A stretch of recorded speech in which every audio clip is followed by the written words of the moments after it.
pipa organa. Jadi pipa organa ini dia terbagi dua, ada yang terbuka, ada yang tertutup. Terbuka itu kayak misalnya seruling yang ujungnya itu terbuka gitu loh. Kan ada tuh yang bawahnya tuh kok bolong gitu kan. Nah, itu terbuka. Kalau yang tertutup kayak saksofon gitu kan, itu ujungnya yang sebelah sini kan terbuka nih untuk tempat meniup, yang di bawah juga terbuka kan. Nah, kalau seruling yang biasa kayak apa namanya tuh yang biasa untuk kita ambil nilai di sekolah dulu SD ya, masih ingat gak sih apalah namanya, lupa aja. Seruling itu, nah itu tuh bawahnya kan tertutup, walaupun di bawahnya itu kayak ada lubang gitu, tapi nggak tempat keluarnya bunyi, karena tempat keluarnya bunyi ya lubang-lubang yang dari sini itu di sini. Ini bawah sini tertutup sebenarnya gitu. Nah, jadi itu namanya pipa organa tertutup ya. Nah, di sini soalnya mau dibikin rumusnya dulu. Rumusnya dulu ya. Nah, jadi kalau misalnya mau bikin rumus ya, kalau untuk pipa organa terbuka,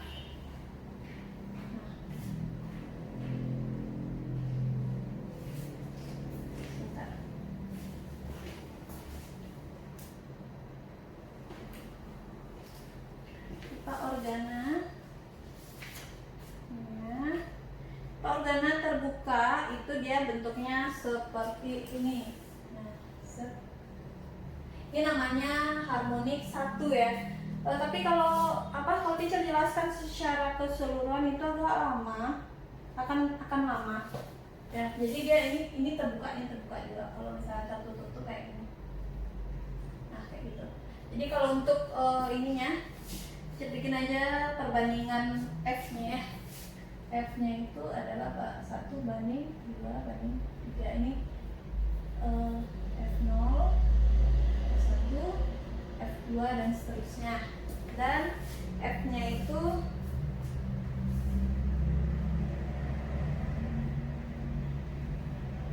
V per 2L gitu. Ini untuk yang terbuka ya. Jadi 1 V per 2L. Kalau F2 berarti 2 V per 2L. Kalau F3 Kalau F2 3V per 2L seperti itu. Kalau dia yang tertutup itu F0, F1, F2. Perbandingannya 1 banding 2 banding 5.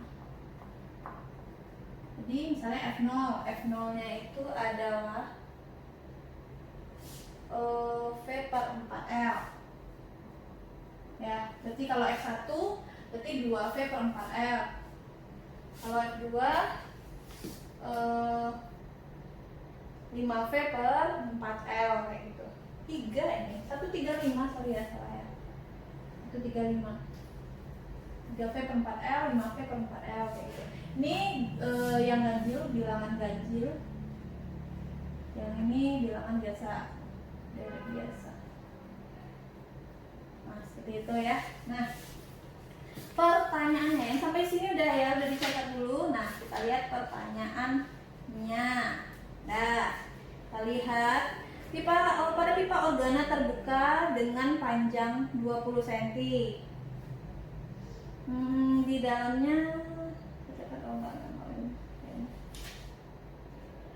ini perbandingan ini ya, gampang deh ini ya,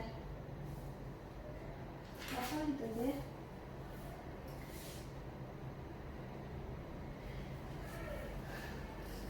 Pada pipa organa terbuka dengan panjang ya, ini soalnya ya, ini udah dihapus, di bawah aja ya, kita bikin diketahui L terbuka, pipa organa terbukanya itu 20 cm, 20 cm. Nah, di dalamnya terjadi 3 simpul. Nah, kalau terjadi 3 simpul itu artinya, nah ini kan harmonik 1 ya. Kalau dia 3 simpul berarti kan 1, nah kayak gitu, 1, 2, 3. Nah, ini 1, 2, 1, 2, 3 berarti harmonik 2 dia itu ya. F2 berarti ya. Jadi harmonik 2, nada dan pipa organa lain yang tertutup sehingga membentuk 4 titik simpul sama dengan nada pipa organa terbuka membentuk 3 simpul tadi. Berarti ini harmonik kedua ya. Di sini harmonik 2. Kemudian nada pada pipa organa lain yang tertutup membentuk pipa organa tertutup. Pipa tertutup. Aduh. Itu katanya nadanya itu yang 4 simpul. Ini 1, 2, 3, 4 berarti harmonik 3 itu sama dengan yang ini harmonik 2 pada pipa terbuka. Yang ini tadi untuk pipa organa tertutup tadi kan katanya bahwa dia memiliki titik simpul 4 titik simpul yang sama dengan nada pipa organa terbuka yang memiliki 3 simpul. Jadi kalau misalnya 3 simpul di yang terbuka berarti dia harmonik 2. Kalau dia 4 simpul berarti harmonik 3 dia ya, harmonik 3. Betul ya?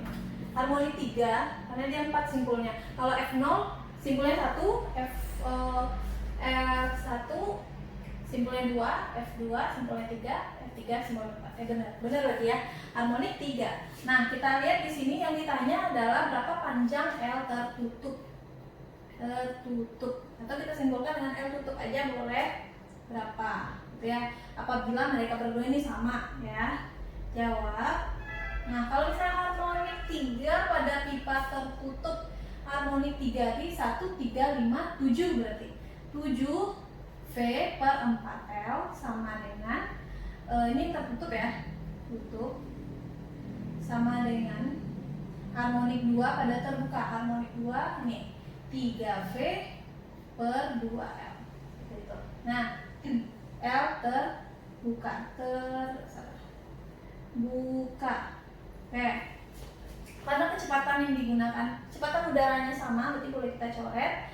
Di sini 7 per L tutup, 4 L tutup. L tutup yang dicari sama dengan 3 per 2 kali L buka. L bukanya 20 kali 20. Nah, berarti boleh diselesaikan dulu, boleh dicoret juga nggak apa-apa. Ini 1, ini habis ya. Berarti tinggal 10. Berarti 7 per L tutup sama dengan 3 per 10. Boleh kita kali silang ya. Berarti kita letakkan di sini 3L tutup sama dengan 7 kali 10, 70. Berarti L tutup sama dengan 70 bagi 3. 70 bagi 3 berapa? 60 bagi 3, 20. Sisanya 10. Di 70 bagi 3 itu adalah sekitar 23,3 ya. 23,3 cm ya. Terus kita 22,5 juga 23 ya. 23,3 cm seperti itu ya. Ini cukup untuk yang pipa organa. Kita masuk ke albumnya udahlah cukup. Kita masuk ke soal yang selanjutnya, itu gelombang cahaya. Ya, gelombang cahaya, ya cahaya sebagai gelombang di sini maksudnya itu lebih banyak membahas tentang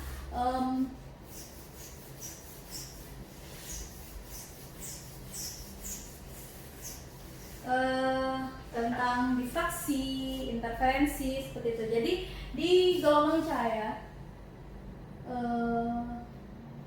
ada namanya difraksi,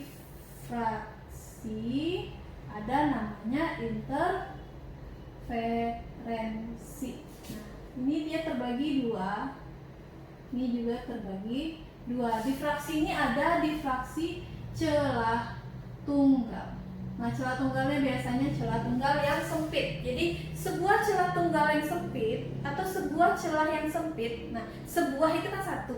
Jadi kalau dia satu celahnya berarti itu difraksi. Itu yang harus dibedakan dulu ya. Ini difraksi itu celah tunggal dan celah Nah, celah ganda untuk difraksi ini namanya kisi. Kisi difraksi. Kisi itu artinya banyak celahnya, sangat banyak. Dia dalam bentuk kata kuncinya itu kayak 500 garis per senti, 200 garis per senti. Ada kata-kata seperti itu berarti kisi difraksi ya. Kalau untuk interferensi ini ada namanya interferensi celah ganda atau interferensi Young namanya, Young. Dan satu lagi interferensi lapisan tipis. Nah, lapisan tipis ini biasanya pada sabun atau minyak. Nah, kita bahas sedikit dulu tentang difraksi. Difraksi celah tunggal. Celah tunggal ya. Dia bentuknya seperti ini. Nah, kan satu nih celahnya. Ini namanya D. Apa itu D? D itu adalah lebar celah. Terus di sini ada namanya layar nih. Ya, di sini celahnya ya. Ini namanya L. L itu jarak celah ke layar. Nah, jarak celah ke layar ini namanya L. Terus ini namanya terang pusat. Nah, misalnya di sini, misalnya ini titiknya. Ini dari suatu titik ke terang pusat itu namanya Y, atau dari satu titik ke titik yang lain itu namanya Y. Ya. Terus di sini namanya ada theta, ya. Jadi di sini dia ada polanya, pola maksimum dan pola minimum. Pola maksimum itu maksudnya pola terang. Pola maksimum terang. Ya. Kalau untuk terang dia terang itu dia DY per L sama dengan M dikurang setengah lambda ya. Kalau untuk pola minimum itu gelap. Ini DY per L sama dengan M lambda ya. Atau bisa juga DY per L-nya itu diganti dengan D sin theta. D sin theta M dikurang setengah lambda. Ini D sin theta sama dengan M lambda. Kalau misalnya kita ragu, kita bingung nih, kita lupa deh, dia pakai setengah apa enggak. Nah, kalau untuk difraksi celah tunggal itu dia urutannya seperti ini. Ini terang pusat, ini terang dulu, itu gelap, terang 2, dan seterusnya, gelap 2. Di bawah juga sama, ini terang 1, gelap 1, terang 2, dan seterusnya. Itu ya. Nah, kalau misalnya satu langkah seperti ini namanya setengah lambda.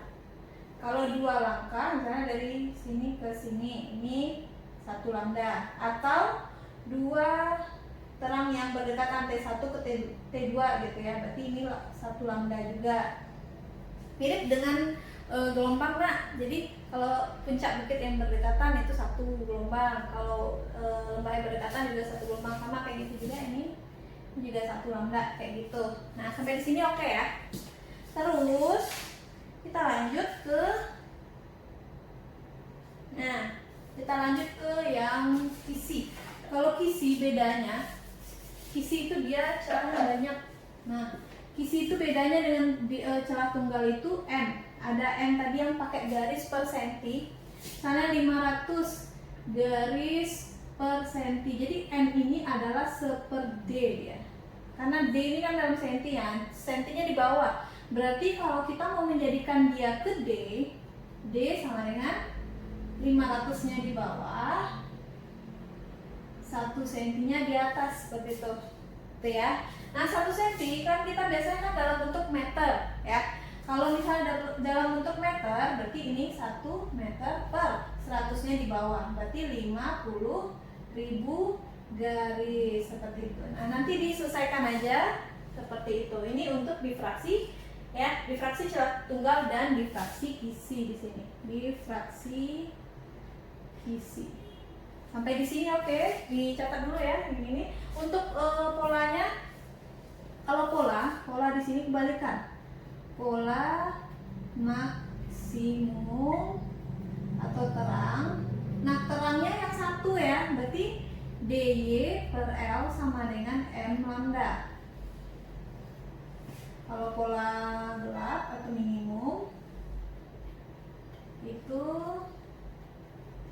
adalah dy per L kebalikan dari ini ya, M kurang setengah kali lambda.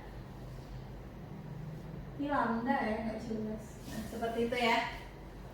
Ini udah di capture dulu atau dicatat ya, di pause dulu juga nggak apa-apa, dicatat dulu. Oke, saya hapus ya. Ini untuk difraksi. Selanjutnya tentang interferensi. Kalau untuk interferensi tadi ada celah ganda atau yang itu paling sering keluar ya. Celah ganda dia bentuknya seperti ini, interferensi celah ganda atau ion. Oke, interferensi celah ganda atau ion itu bentuknya, nah ini ada celah 1, ini ada celah 2 gitu ya. Ini C1, C2, celah 1, celah 2. Yang dinamakan D adalah jarak antar celah gitu. Bedanya sama difraksi tadi kan difraksi celahnya cuma 1, makanya D-nya itu adalah jarak antar celah, jarak celah tadi, besarnya lebar celah tadi. Kalau ini beda ya. Nah, dia di sini set. Nah, misalnya kayak gini. Dia jadinya ada 2. Ini namanya Y. Nah, ini L seperti itu. Seperti biasa. Berarti di sini ada pola maksimum minimum juga ya, pola maksimum. Kalau tadi ya kalau interferensi untuk maksimumnya M ya, pola maksimum terang. Jadi kebalik dia antara si celah tunggal sama celah ganda. Jadi yang terangnya itu yang dy per L sama dengan M lambda. Kalau yang pola minimum gelap itu dy per L sama dengan M kurang setengah lambda, seperti itu. Nah, kalau di sini berarti dia bentuknya seperti ini. Ini TP, terang pusat. Jadi di sini gelap dulu, baru terang, baru gelap, seperti itu. Ini juga sama, gelap 1, terang 1, gelap 2, terang 2. Berarti kebalikan sama yang si difraksi gitu ya. Jadi kalau misalnya dia tentukan jarak antara gelap 1 dengan terang 2 misalnya. Nanti dari sini ke sini ditanyanya. Nah, bisa kita hitung langkahnya aja, 1, 2, 3. Berarti 3 itu kan 3/2 ya. 3/2 lambda, seperti itu. Ini untuk M-nya, M lambdanya ya. Nah, di sini M lambdanya menjadi 3/2 lambda. Berarti kan buktinya dia ada gelap di situ, dari gelap ke terang ya. Kalau terang ke terang kan, terang ke terang berarti genap ya. Kalau terang ke gelap berarti ada setengah, kayak gitu ya. Ini untuk interferensi celah ganda. Nah, untuk yang ini interferensi lapisan tipis. Nah, ini nggak begitu sering keluar, cuman mana tahu keluar ya. Kita kan nggak tahu nih soal. Nah, kalau untuk lapisan tipis itu dia pakai indeks bias second ya, 2ND cos theta sama dengan M. Ya lupa ini polanya apa ya? Pola minimum atau gelap, 2ND cos theta sama dengan M lambda. Pokoknya dia selalu saling berkebalikan gitu loh. Kalau pola terang maksimum terang itu 2ND cos theta M kurang setengah lambda. M itu di keterangannya ya, keterangan M adalah indeks bias lapisannya Jadi misalnya lapisannya itu adalah air sabun, diketahui di soalnya M-nya itu berapa gitu. Terus dia kalau misalnya dia tegak lurus berarti cosnya 0 gitu ya. Terus M-nya dia pasti ketahui di soal M-nya itu berapa, M1 atau M2 gitu. Kalau misalnya enggak, kita anggap aja 1 kayak gitu. Nah, sampai di sini oke ya. Nah, kita langsung masuk ke soal si difraksi sama interferensi. Saya kasih aja salah satu ya. Saya kasih salah satu soalnya nomor 8.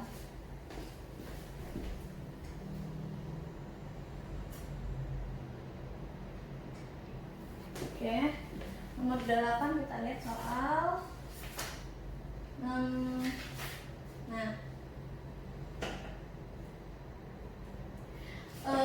kita ambil soal kisi di sini ya. Dalam suatu percobaan diketahui kisi 500 garis per milimeter. Nah, diketahui di sini kisinya M-nya 500 garis per milimeter. Nah, ini nanti tadi coba ya. Berdasarkan hasil percobaan ternyata diperoleh garis terang orde kedua. Nah, 2. Ya. Kemudian terus membentuk sudut 53 katanya. Terang itu maksimum ya. Apa tadi? Tetanya adalah 53. Oke. Terhadap garis normal kisi panjang gelombang cahaya yang digunakan. Ditanya lambda berapa? Nah, ditanyanya lambda berapa ya? Nah, kita tadi kalau untuk yang ini maksimum ya atau terang. Ya. Dilihat lagi catatannya tadi kalau yang terang, kalau untuk di kisi difraksi, kisi difraksi, kalau terang itu kan yang ini ya. D sin theta sama dengan M lambda. Kita cari D-nya dulu. Kita cari D-nya tadi 1 mm ya per 500 garis. Berarti 1 meter per 500 ribu ya. Jadi meter ke milimeter kan 1000, 1000-nya pindah ke bawah ya. Nah, sama dengan 1/5 itu kan 0,2 ya. 1/5. Nah, ini 10 pangkat min 5, berarti 2 kali 10 pangkat min 6 meter. Benar nggak? 1 bagi 500. Aduh, salah. Ya, 2 kali 10 pangkat min 6, betul ya. Kemudian kita masukkan ke rumusnya lagi. D sin theta sama dengan M lambda. Yang ditanya lambda, berarti D sin theta per M. Oke. Yang ini D-nya 2 kali 10 min 6 kali sin 53 kemarin. Mbak, sin 37 3/5 cos 37 4/5 sin 53 4/5 cos 53 3/5 sin 53 4/5 ya kali 4/5 bagi dengan berapa M-nya 2 habis. Berarti 4/5 itu 0,8 kali 10 min 6 atau 8 kali 10 min 7 meter. Kalau dijadikan ke nanometer berarti 800 nanometer. Kok bisa aja ulang lagi? Yuk, 8 kali 10 min 7 kali 10 min 2 kali 10 pangkat 2. Min 2 tambah 2 kan habis ya. Ini kita gabung menjadi nanometer, ini kita gabung. Nah, gitu ya. 8 kali 10 pangkat 2 kan 800. Jadi 800 nanometer. Nanometer itu, 1 nanometer itu 10 min 9 meter. 1 angstrom, A ada buletan, itu 10 min 10 meter. Ini harus dijadikan catatan ya. Nah, ini untuk difraksi kisi Sampai di sini dulu yang celah, ganda atau yong itu nanti bisa kalian coba cari sendiri di rumah. Karena waktunya takutnya tidak mencukupi ya. Kita coba cek yang satu lagi, itu tentang alat optik lagi. Kita lihat alat optik nomor 9. Alat optik kita ambil tentang mata ya.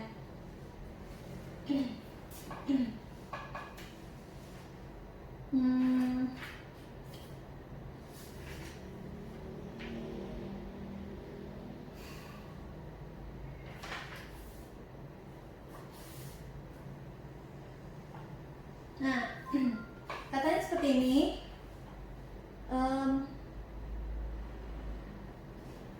Pada saat membaca, jarak terdekat yang dapat dilihat oleh kakek yang menderita rabun dekat adalah 40 cm katanya. Berarti ini tentang mata ya. Mata itu ada 2 yang rabunnya. Sebenarnya ada banyak sih, cuman yang sering keluar itu mata rabun jauh sama rabun dekat ya. Rabun jauh itu istilahnya adalah miopi. Rabun dekat itu istilahnya hipermetropi ya. Nah, kalau untuk miopi itu rumusnya miopi ya. Ini biasanya yang dicari itu kayak gini. Ini kekuatan lensa kacamatanya berapa kayak gitu. Nah, kalau untuk kekuatan kacamata, kekuatan lensa kacamata itu simbol satuannya itu adalah dioptri ya. Simbolnya adalah P. P itu min 100 per PR. PR ini, P itu adalah kekuatan lensanya. Lensa itu dalam satuan dioptri. PR itu titik terjauh mata yang bisa dia lihat gitu ya. Titik terjauh mata ini satuannya dalam sentimeter ya. Kalau misalnya dia dalam meter, berarti ini cukup 1 per PR saja gitu ya. Kalau untuk hipermetropi itu P-nya adalah 100 per SN dikurang 100 per PP. SN apa? SN itu adalah titik dekat mata normal ya. Jadi titik dekat mata normal itu adalah 25 cm. Kecuali dia mintanya maunya titik dekat matanya itu maunya 30. Nah, itu biasa disebutkan di soal ya. Terus PP itu adalah titik terdekat mata yang bisa dia lihat. Yang bisa dilihatnya gitu. Jadi biasanya kalau misalnya cuma satu angkanya diketahui berarti itu PP itu ya. Ya kalau misalnya dia rabun jauh, rabun dekat. Kalau dia cuma satu diketahui berarti itu PP. Kalau 2 diketahui misalnya 30 sama 50 atau apa gitu kan. Nah, itu berarti yang 30 yang SN, 50-nya yang PP. Kita lihat yang nomor ini. Si kakek tadi dia katanya diketahui jarak terdekat yang dapat dilihatnya adalah 40 cm. Diketahui PP-nya adalah 40 cm, berarti bisa dikatakan SN-nya 25 cm karena nggak diketahui di soal gitu ya. Nah, berarti berapa kekuatan lensa kacamatanya? Ditanya P-nya berapa? Jawab P sama dengan 100 per SN dikurang 100 per PP. 100 bagi 25 dikurang 100 bagi 40. Ini dan ini berarti ini 4 dikurang 10 bagi 4 2,5, berarti jadinya plus berapa tuh? 4 2,5 1,5 dioptri.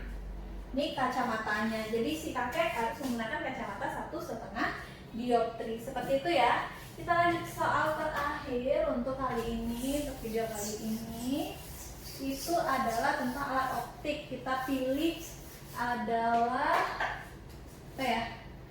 Nah, alat optik ini banyak sekali ya. Jadi misalnya nih ada dikasihnya gambar. Misalnya ini cara ambil soal untuk mikroskop ya, mikroskop. Ketahui soalnya di sini. Diketahui PP atau SN-nya 25 cm.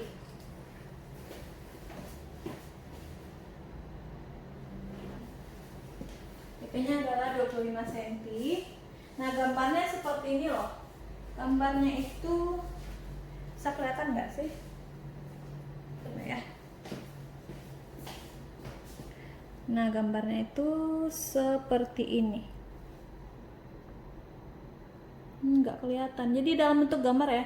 Jadi nanti teacher bikin aja diketahuinya, karena bikin gambarnya ini agak sulit gitu. Nah, di situ ada diketahui SOB adalah 1,2 cm. Terus diketahui juga ada FOK-nya 5 cm, dan diketahui juga D, panjang dari mikroskopnya adalah 14,6 cm seperti itu. Nah, yang ditanya perbesaran, ditanya perbesaran itu simbolnya M ya. Perbesaran simbolnya M. M total dari mikroskop berapa. Nah, karena gambarnya itu bentuknya seperti ini ya, tak kelihatan ya. Jadi bentuknya itu adalah saat dia akomodasi maksimum ya. Pada saat matanya berakomodasi maksimum. Nah, saat akomodasi maksimum di situ berarti kita tulis di sini akomodasi maksimum. Ya, akomodasi maksimum untuk rumusnya itu adalah M total itu adalah S aksen OB per SOB dikali dengan PP per SOK tambah 1. Karena dia FOK tambah 1 karena dia adalah mata berakomodasi maksimum. Jadi di sini adalah perbesaran objektif, di sini perbesaran okuler. Jadi di sini yang ini adalah lensa cembung biasa, yang di sini fungsinya lensa cembung yang ini adalah sebagai loop atau perbesarannya gitu, memperbesar bayangannya. Jadi kalau misalnya ini adalah kan kita tadi menggunakan mata akomodasi maksimum. Kalau mata akomodasi maksimum itu pada loop itu ditambah 1 ya, SN per F tambah 1 gitu. Kalau misalnya dia tanpa akomodasi berarti ini aja, nggak pakai 1. Itu aja ingatnya ya. Jadi di sini perbesaran objektif biasa, seperti biasa perbesaran itu kan S aksen per S ya kan. Di sini perbesaran loop itu kalau dia akomodasi maksimum tambah 1, kalau tanpa akomodasi nggak pakai tambah 1 gitu ya. Nah, kita masukkan nilainya lagi. Di sini S aksen OB nggak ada, SOB ada nih. Nah, FOK ada, PP ada. Berarti tinggal si S aksen OB yang belum kita cari. Tapi ada D di sini. Nah, gimana? D itu pada mata akomodasi maksimum adalah S aksen OB tambah S OK. Ya.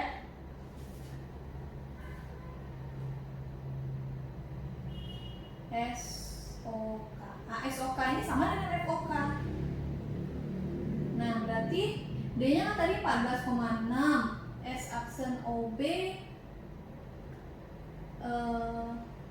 S aksen OB yang kita cari ditambah SOK-nya 5, berarti S aksen OB sama dengan 14,6 dikurang 5. 14,6 kurang 5 berapa? 14,6 kurang 5. Dapatnya 9,6 ya senti. Nah, tinggal masukin. Oke, M total sama dengan S aksen OB per SOB kali PP per FOK kali tambah 1. Nah, Ini 9,6 dibagi 1,2 kali. Ini 25. PP-nya sama kan, sama SN, sama SN. FOK kita 5 tambah 1. Ini sama ini 5 nih. 5 tambah 1 6. 9,6 per 1,2 kali 6. Hasilnya bagi 1,2 kali 6. Dapatnya 48 kali. Seperti itu aja untuk pembahasan ini kita ya. Untuk pembahasan materi kita pada hari ini. Teacher Sudari, kalau untuk yang materi yang selanjutnya itu tentang pemanasan global, kalian bisa baca ya. Nah itu lebih banyak membaca sih kalau menurut teacher, lebih banyak membaca banyak tentang protokol Kyoto, tentang bagaimana apa saja gas-gas rumah kaca dan lain-lain. Itu penting untuk dibaca gitu. Tapi kalau misalnya nggak masuk di soal ujian ya nggak apa-apa gitu. Jadi tergantung dari soal ujiannya ya. Ya biasanya itu gurunya ada ngasih tahu sampai mana batasan materinya gitu. Oke, sampai di sini dulu. Assalamualaikum warahmatullahi wabarakatuh.